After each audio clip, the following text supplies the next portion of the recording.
Joining me now is 2024 presidential candidate Vivek Ramaswamy. Thank you so much for joining me this morning, sir.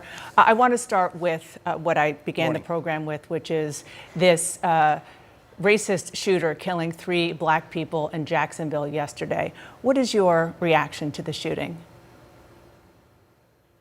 It is such a tragedy, and my heart goes out to those families. This should not be happening in the United States of America, and it is wrong. The reality is we have a mental health epidemic in this country. There are reports that this particular individual, the perpetrator, was indeed evaluated for mental health deficiencies as well. And I think we need to have the courage in this country to bring back a practice of putting back psychiatrically ill people who pose a risk to their communities into psychiatric institutions, not just drugging them up, but faith-based approaches and other approaches that fill our longing for purpose and meaning in this country.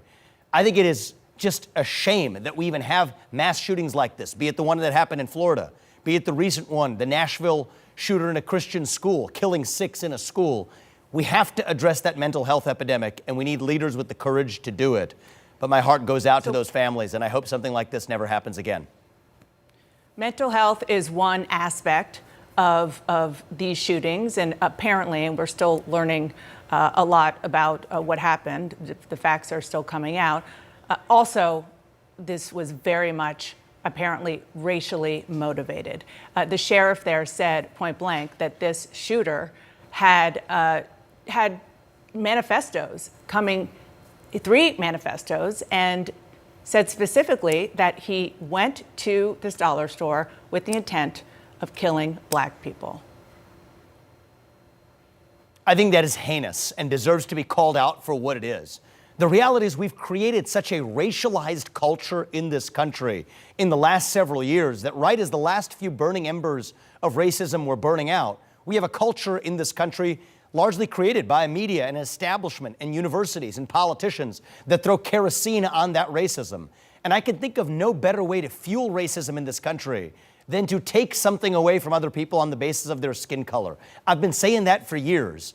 And I think that is driving, sadly, a new wave of anti-black and anti-Hispanic racism in this country.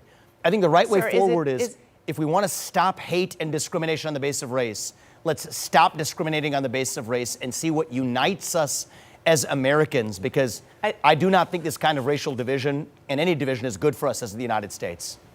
I believe that there are a lot of people of color in this country who don't think it was just lasting embers of racism, but that a lot more work had to be done, particularly given the history of the systemic racism in this country with slavery and beyond. I want to ask you about a comment that you made about white supremacy in Iowa on Friday.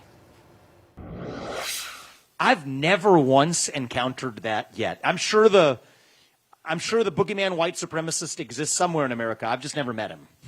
Never seen one. Never met one in my life, right? Maybe I'll meet a unicorn sooner. And maybe those exist too. So just because somebody hasn't encountered one doesn't mean that the notion of white supremacy doesn't exist as a threat in America. What do you think goes through the minds of the families of the 3 victims in yesterday's shooting when they hear you say that white supremacy is basically a fantasy? I'm sure they're grieving for their loss, and I don't want to politicize those victims, Dana. This is a very sensitive situation where we should have nothing but foremost respect for those victims and not bring them into partisan politics.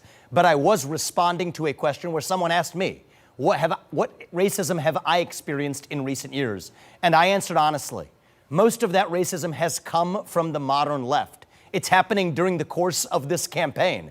Kara Swisher calling me Ramaswamy the other day and reveling in making twists of my last name. People effectively reducing me to the color of my skin and my attributes. That comes today from the modern left. But the reality is, this is part of a dogma in this country. Do you acknowledge, though, that white supremacy does still exist in the United States? I acknowledge that all forms of racial animus exist in the United States, including fringe branches. I mean, that's clearly what was at the head of this mentally deranged individual responsible for this shooting, yes.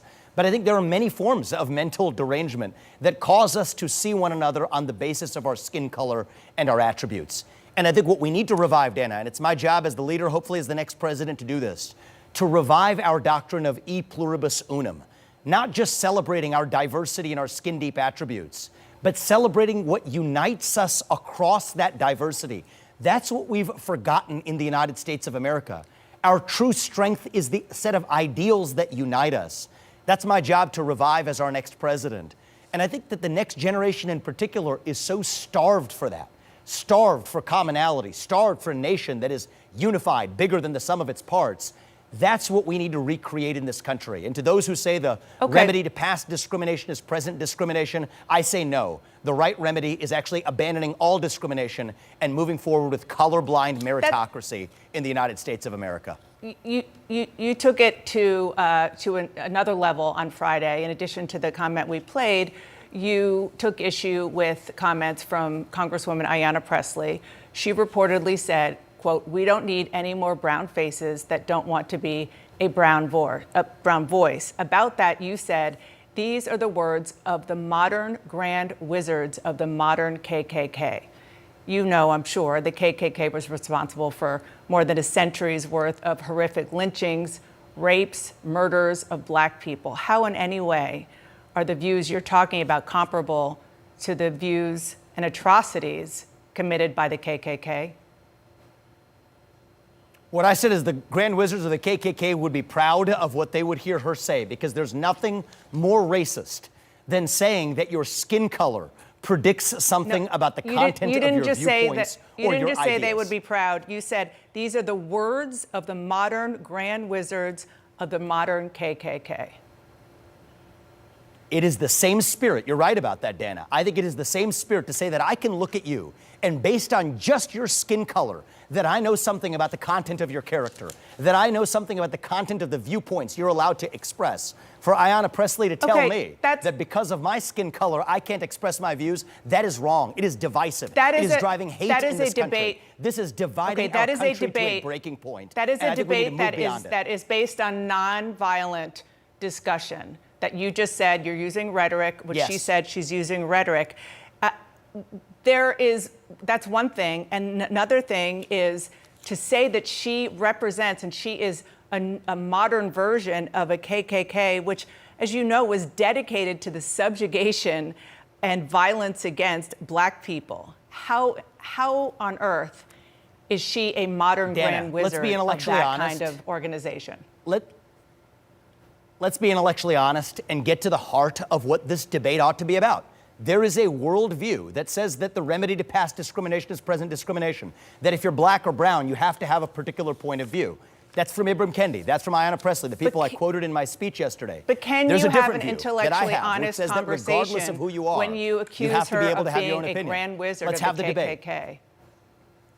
Can you have that intellectually honest discussion with that kind of rhetoric? Yes, I can, Dana, because the point I'm highlighting is that even the people who, in good spirit, we all agree that the KKK was an awful organization that is a toxic stain in our national history.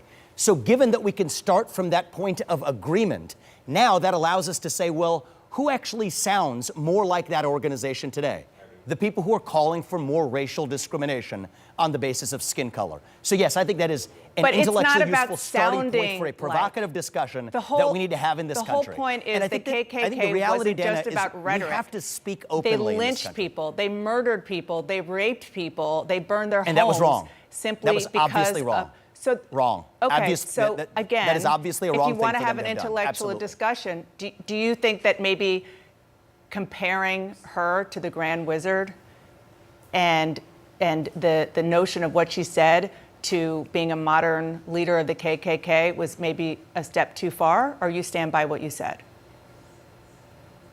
I stand by what I said to provoke an open and honest discussion in this country, because there is a gap, Dana, between what people will say in private today and what they will say in public. I think we need to close that gap. I think we need to have real, open, honest, raw conversation as Americans. That is our path to national unity. And there are many Americans today who are deeply frustrated by the new culture of anti-racism that's really racism in new clothing. And we need to have that debate in the open. Dana, I think that you're doing, with due respect, what many in the media do, picking on some fringe comment in the context of a broader context that I was offering it in a speech All right, so avoiding you the just meat said that of your the comment issue. was fringe. Let's have the courage to confront the meat of that. No, I'm saying you drew a You fringe just comment from a described your much comment longer as fringe. speech. As I described you picking one fringe comment from a long speech that I gave to duck debate from the real issue that I think you don't want to have, Dana, because I think you probably agree with me on this, that this is toxic I think that rhetoric this debate, from leading politicians I think that this on debate dividing is, us on the basis of race. And I want to have I the think open this debate. debate is fascinating and interesting and opening and important. What I did was I do too. explain to our viewers that you were asked a question and you took it to a point where you called a sitting member of Congress who is black, who was having discussions about race, calling her the modern grand wizard of the KKK. And I'm just not sure how that's open and honest discussion.